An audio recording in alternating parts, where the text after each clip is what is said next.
10 nouvelles entreprises de la zone UEMOA bénéficient du programme Elite BRVM Lounge.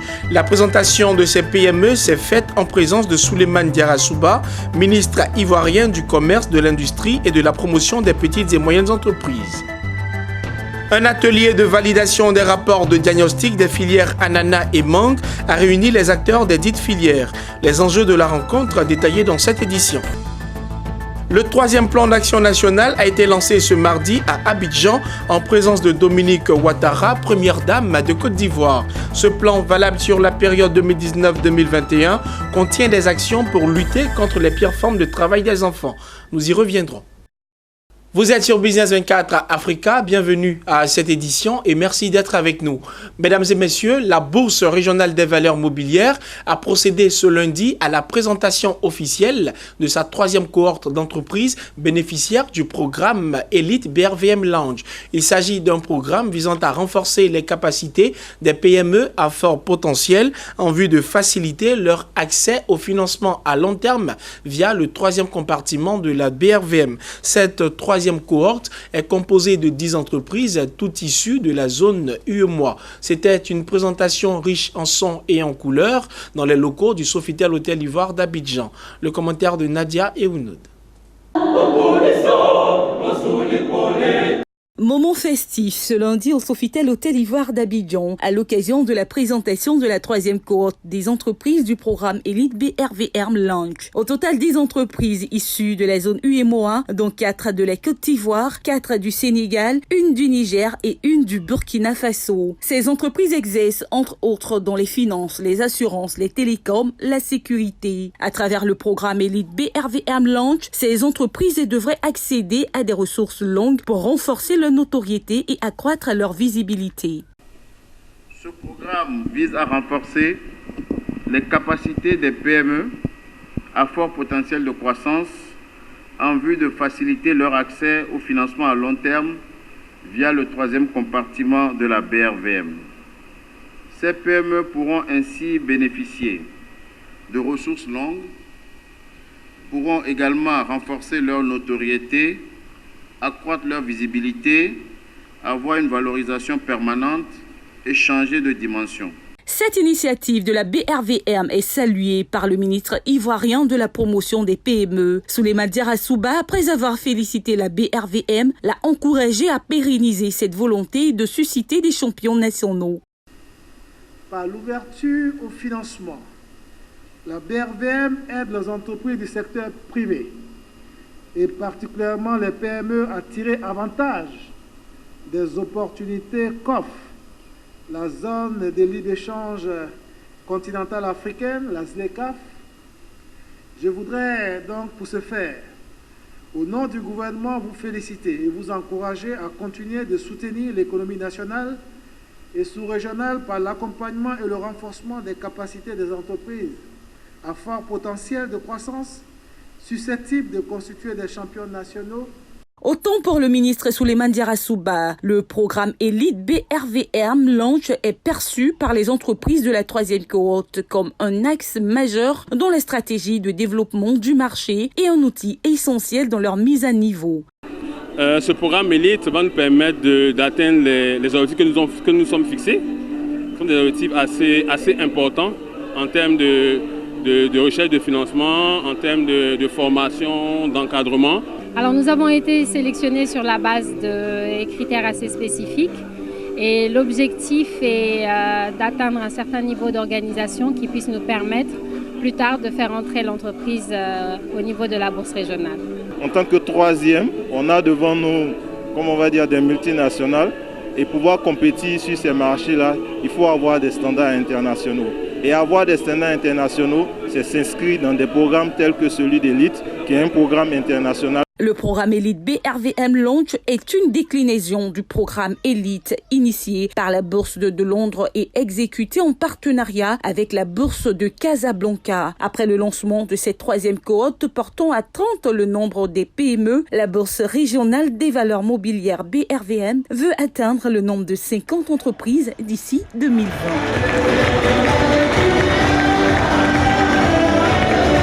Il s'est tenu ce mardi à Grand-Bassam un atelier de validation des rapports de diagnostic des filières ananas et mangue. L'objectif étant de faire l'état des lieux de l'offre et de la demande en vue d'améliorer la capacité de rendement et industrialiser les dites filières. Cet atelier devrait également permettre d'identifier les coopératives des petits producteurs, les industriels et les distributeurs de grandes surfaces. Ariane Touré et Tima Traoré. Estimée à 170 000 tonnes par an et à 180 000 tonnes par an, la production d'ananas et de mangue fait face à des difficultés sur le marché de l'offre et de la demande. Que faire face à l'industrialisation galopante? Comment renforcer la capacité de production des petits producteurs? Ces questions étaient au centre de l'atelier de validation des rapports de diagnostic ananas et mangue. Une rencontre qui consiste à apporter une assistance technique aux coopératives de petits producteurs pour l'approvisionnement des unités de transformation industrielle de l'ananas et des mangues. Elle est initiée par le projet d'appui au renforcement de la compétitivité du secteur industriel dénommé PARC-CI. Nous pensons que cette filière fruits et légumes regorge de potentialités énormes qu'on peut transformer en opportunités d'investissement. Mais pourvu que nous nous attelions à prendre en charge tous les boulots d'étranglement sur tout le long de la filière, c'est-à-dire à partir du producteur jusqu'à la commercialisation, voire les produits dans les supermarchés. C'est pourquoi vous comprenez que cet atelier qui arrive à point nommé est important, puisqu'il s'adresse aux producteurs, aux coopératives. On ne peut pas faire une industrie durable, performante, si on n'a pas de la matière première de qualité, en quantité, en qualité, avec des prix abordables pour l'industrie. Les missions d'assistance aux coopératives de petits producteurs de mangue et d'ananas ont été confiées à un groupement qui est le groupement ADA Consulting Africa et Safecode SARL. À l'issue de la phase de diagnostic initial des coopératives de petits producteurs d'ananas et de mangue, qui s'est déroulé dans les zones productrices de ces denrées, à savoir l'ananas bien sûr au sud et la mangue au nord. 2 projets de rapport ont été élaborés par les experts du groupement chargé de l'étude. Comme prévu à cette étape, il convient de marquer le pas afin de procéder à la validation consensuelle mais rigoureuse des documents produits. Le projet d'appui au renforcement de la compétitivité du secteur industriel permettra entre autres d'établir un diagnostic de l'offre et de la demande, de définir les types de modalités d'appui à apporter aux coopératives de producteurs, selon vue de renforcer leur capacité et satisfaire la demande en termes de qualité et de quantité, faciliter les relations d'affaires entre producteurs et transformateurs. Notre souhait est que nous ayons des grandes unités et accroître, disons, la production. Et une fois que cela est fait, moi je crois que cette unité que nous allons mettre en place pourra en un mot absorber, disons, cette production, pour que le planteur puisse s'en sortir. En tant que représentant de la filière mangue, il y a la production, il y a la transformation, il y a tous les acteurs de la filière qui sont forcément intéressés par ce qui va se faire aujourd'hui dans le cadre de cet atelier. Nous attendons que la production soit maîtrisée, de sorte qu'on puisse assurer un rendement efficace et amélioré pour les producteurs, de sorte qu'ils puissent effectivement, de par leur production, satisfaire les besoins de l'industrie. Prévu du 25 au 26 juin, l'atelier de validation des rapports de diagnostic ananas et mangue vise à identifier les investisseurs potentiels, la négociation de partenariats industriels, les actions de promotion, la recherche de débouchés pour les produits issus de la transformation de la mangue et l'ananas et l'organisation du forum des investisseurs en passant par l'acquisition d'équipements pour la filière fruits et légumes en Côte d'Ivoire. Nous l'annoncions dans les titres. La première dame de Côte d'Ivoire, Dominique Ouattara, par ailleurs présidente du Comité national de surveillance des actions de lutte contre la traite, l'exploitation et le travail des enfants, a présidé ce mardi le lancement du 3e plan d'action national. Un plan sur la période 2019-2021 qui contient les actions à mener pour relever les nouveaux défis liés à l'élimination durable des pires formes de travail des enfants. Un plan qui se veut également positif et qui intègre des paramètres tels que les questions de la traçabilité du cacao, l'accès des enfants et des populations démunies aux services de base et la protection des forêts classées. Le reportage de Hervé Blagnon et Richard Akeke. Il coûte plus de 76 milliards de francs CFA. Le plan d'action national 2019-2021 de lutte contre le travail des enfants veut adresser les causes profondes du travail des enfants. À l'occasion de son lancement, Dominique Ouattara, première dame de Côte d'Ivoire, a indiqué que ce plan d'action national vient en appoint au programme social du gouvernement, notamment dans les domaines de l'éducation et de l'autonomisation des femmes. Notre priorité sera de poursuivre nos efforts dans le domaine de l'éducation, à travers la construction de plus de salles de classe encore, Madame la Ministre, de cantines scolaires et de logements pour les enseignants, afin de permettre à tous les enfants vivant sur le territoire national d'avoir accès à une éducation de base de qualité et de les soustraire au risque du travail des enfants. Par ailleurs, il nous faut poursuivre et accentuer nos actions en faveur de l'autonomisation des femmes pour leur permettre de prendre une part active dans le bien-être de leur famille. Je vous rappelle que nous avons à ce jour 200 000 femmes, donc 200 000 familles qui profitent du FAFSI et je pense que cela aide beaucoup aussi à atténuer la pauvreté dans ce domaine. Ce plan d'action national 2019-2021 se propose aussi de s'attaquer à des nouveaux défis, comme la question de la traçabilité de la chaîne d'approvisionnement du cacao, les problématiques du travail des enfants dans les forêts classées et dans les mines artisanales, et la question du travail domestique des enfants. Cette dynamique ne laisse pas les agences du système des Nations Unies indifférentes.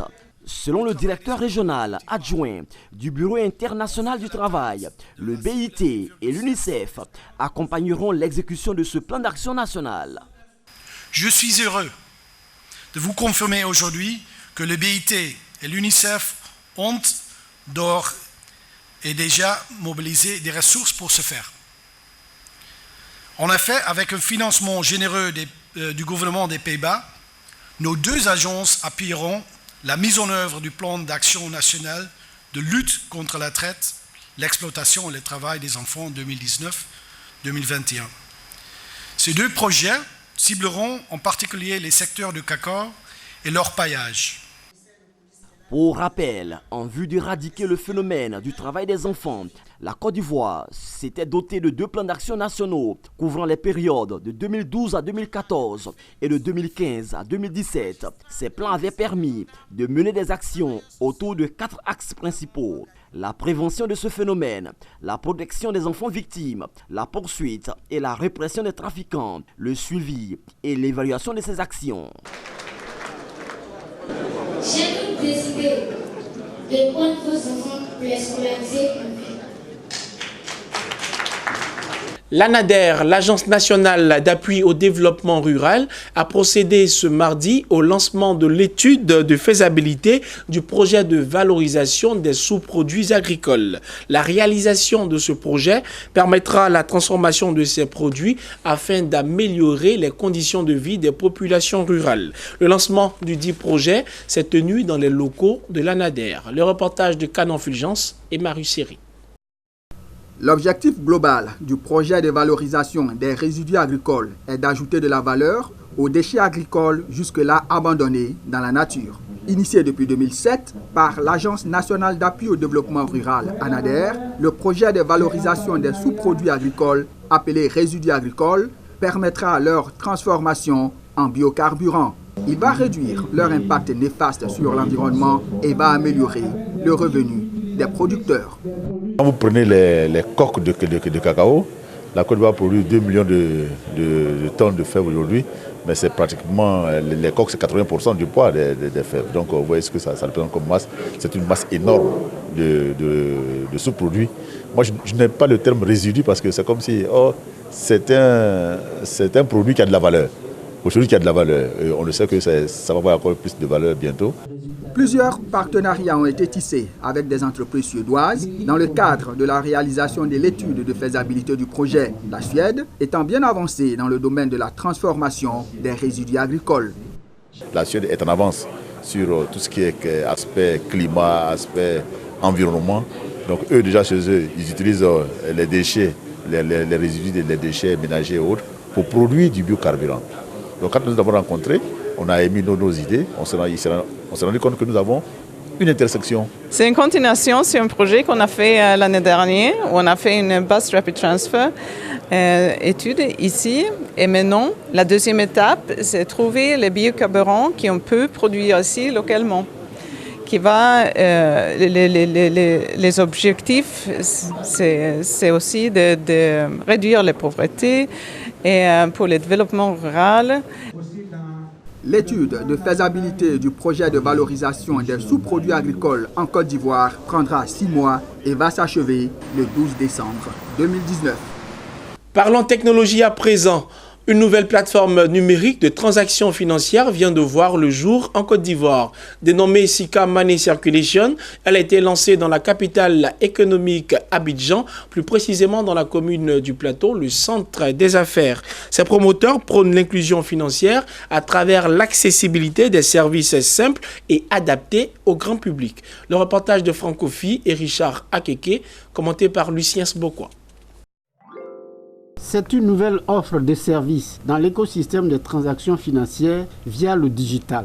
Sika Money Circulation a lancé officiellement ses activités en Côte d'Ivoire ce mardi au Plateau. La structure est spécialisée dans la facilitation des transactions financières courantes en ligne pour particuliers et entreprises par l'intermédiaire d'un objet digital connecté. Selon ses promoteurs, la société s'emploie à résoudre les problèmes relatifs, entre autres, aux difficultés d'accès aux institutions financières, à l'insécurité liée à la cybercriminalité, aux difficultés de traçabilité des transactions financières. Leur credo, contribuer au bien-être social, économique et environnemental des populations, offrir des produits et services adaptés et accessibles au grand public et apporter une assistance à tous dans les domaines des opérations financières.